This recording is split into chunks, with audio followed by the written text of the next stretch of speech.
Somizi engaged Mohale. Somizi Mhlongo has confirmed that he is engaged to his bi, Mohale Motaung.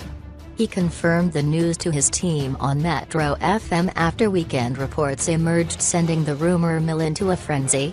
His co-hosts asked if the rumors were true. "Yes, I did. It was, on the Lovelock Bridge with the Eiffel Tower behind us.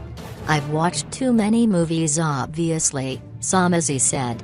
Somizi insisted that their engagement was not going to be a long one. "I wanted to wait for the right time to tell everyone, but yeesh. Paparazzi. I'm not a long-time engager.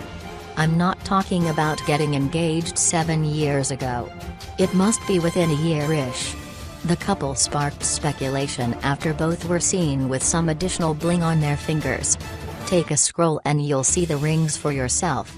In October last year, Somizi said that a wedding and baby were on the cards in 2018.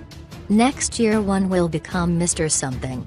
Somizi hinted that he had a major announcement on Sunday evening, which had many fans already popping the champers.